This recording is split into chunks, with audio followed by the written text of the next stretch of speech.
On the air and streaming on the web since 1996, this is Cinematic Sound.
Welcome back to Cinematic Sound Radio. You're listening to it right here on cinematicsound.net. My name is Eric Woods, and I'm your host, and on today's program, we're listening to music from comic book films and television shows. Coming up during this third and final hour, we'll hear music from David Newman's score to The Phantom. We'll also hear Christopher Drake's brilliant score to the 2009 straight-to-video film Wonder Woman, an animated film. And we'll hear Alan Silvestri's brand new score to the upcoming film The AVENGERS. Now, we opened this part up with music from composer Bear McCreary and his score to the comic book television series called The Cape, a series that didn't last very long. I think it only made it onto air for one season, but Bear McCreary's music is absolutely fantastic. Speaking of other failed comic book films, we are going to look at the 1996 version of The Phantom. In 1939, Lee Falk, a young writer of a 2-year-old comic strip, Mandrake the Magician, launched a second strip, The Phantom, which featured the first costumed hero portrayed in the medium. Falk's dream was to break into theater, and he saw comics as a way to support himself while he pursued that endeavor. The tale of the Phantom was a blend of mystical elements and realism, drawn on the influences of classic literature, mythology, history, current events, and theater. Falk provided something for everyone in the strip. The origin story began with Christopher Sandish, who once served as Christopher Columbus's cabin boy, now acting as captain of a commerce vessel attacked by pirates. His young son Kit, the sole survivor of the ordeal, sees his father slain by the pirate leader. Washing up on a distant African shore, Kit is befriended by Bandar, a tribe of friendly pygmies. There, he dwells in a cave which resembles a human skull. After discovering the body of the pirate who murdered his father, Kit swears an oath on the skull of the killer. He promises to fight piracy, and injustice is carried out by his descendants for 400 years, making him seem immortal to all but the pygmies. For the 1996 film, Billy Zane was cast as the Phantom, who would run around in purple leotards and fight crime. The film is actually quite entertaining, and I think if you wanted to find a 90s styled Indiana Jones film, this would be it. And if you want to see someone really chew up the screen, then look no further than Treat Williams, who plays the bad guy in the film, and also look out for a very young Catherine Zeta-Jones in the movie in a small supporting role. The film was directed by Simon Windsor, and he decided to hire David Newman to score the film. What an inspired choice it was. The score is absolutely brilliant, and for some reason, it's not talked about enough. It's truly one of the greatest comic book film scores out there. Features a dynamite theme, thrilling action material, and a spine-tingling finale that you'll want to repeat over and over again. And now music from The Phantom original score, composed by David Newman.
Music from the original motion picture soundtrack to the 1996 film The Phantom, with original score composed by David Newman.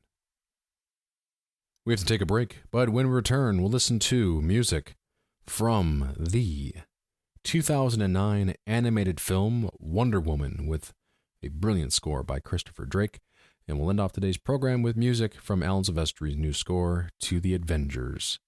Listening to Cinematic Sound, heard right here on cinematicsound.net. We'll be back right after this. Bringing you the very best of original music composed for films, television, and video games. This is Cinematic Sound.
That was Christopher Drake, Robert J. Kral, and Kevin Manthei's fantastic end credit suite from Batman Gotham Knight, an anthology-type film featuring, if I'm not mistaken, 4 different Batman stories with different styles and animation techniques, which required different styled scores.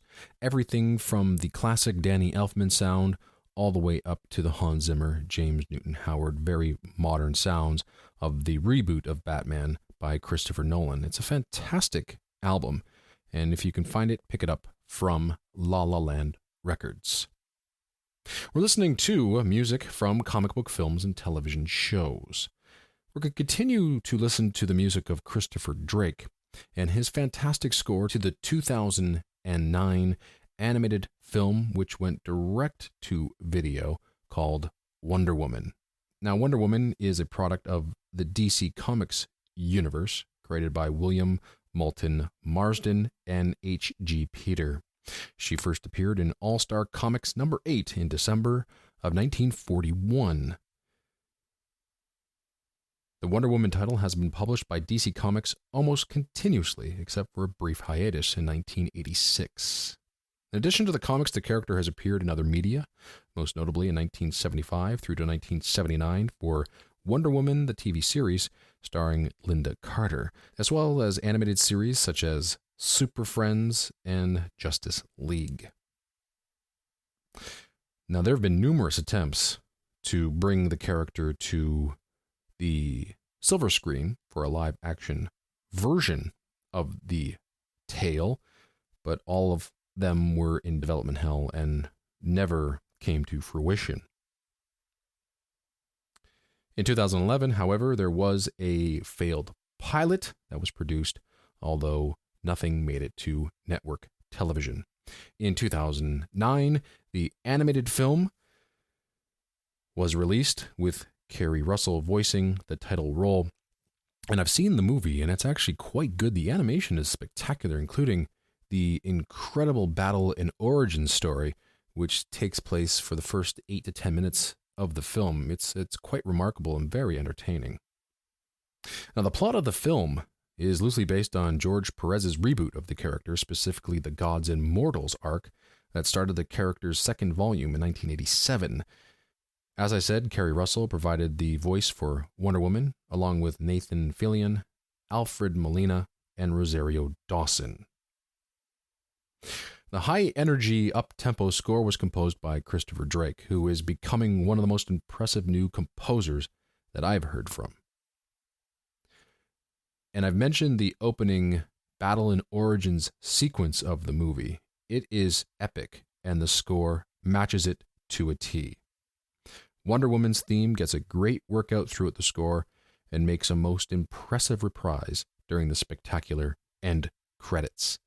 And rhythmically, the score is really impressive as well. It's the backbone of the score with pounding drums, which help complement the complex brass writing in the score. What also makes this score even more impressive is that the orchestra is synthetic and sampled. Now, that's going to turn off some soundtrack collectors, but Christopher Drake's synth and sample setup is one of the most impressive that I've heard. I don't know how he does it, but he managed to make synthesizers and samples sound as if a real, organic live orchestra was playing the music. So, this is one of the most impressive comic book film scores I've heard in years. I think it's right up there with some of the best of the best. And now, music from Wonder Woman, with music composed by Christopher Drake.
Music from the 2009 animated film Wonder Woman, with original score composed by Christopher Drake.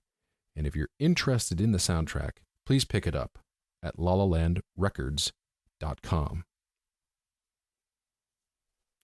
We have to take one more break, but when we return, we'll feature music from Alan Silvestri and his latest score to The Avengers. We'll be right back, right after this.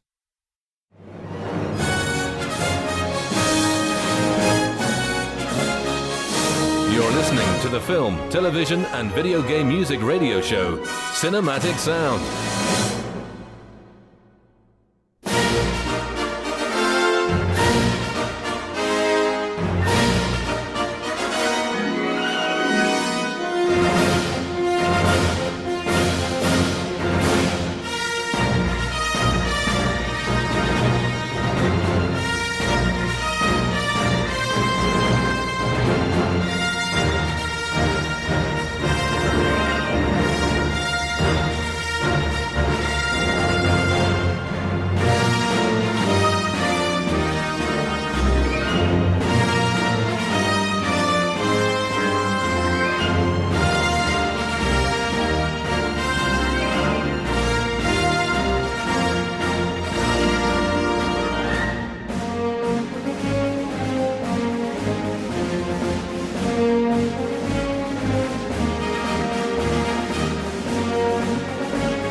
That was Alan Silvestri's incredibly catchy Captain America March from a film released last year called Captain America, the First Avenger. Now, Alan Silvestri is back in comic book mode, composing the music for Joss Whedon's The Avengers, which is getting great reviews and is bound to be one of the biggest blockbusters of 2012. Now, who are the Avengers? Well, they're a team of superheroes appearing in magazines published by Marvel Comics. The team made its debut in Avengers #1 in September of 1963 and was created by writer-editor Stan Lee, along with artist and co-plotter Jack Kirby, following the trend of superhero teams after the success of DC Comics' Justice League of America. Now, the Avengers originally consisted of Iron Man, Ant-Man, Wasp, Thor, and the Hulk. And the original Captain America was discovered by the team in issue #4, Trapped in Ice, and he joined the group when they revived him. And of course, there's been a rotating roster of the Avengers, which has become a hallmark of the team. Now, I haven't seen the film, so I'm not sure how the score works in the film. However, on my initial listen, I was a bit underwhelmed by Alan Silvestri's score. It's full of action. It has a few themes. The Avengers theme is the most prominent one of the bunch, but I don't really get a sense of drama or emotion with the music.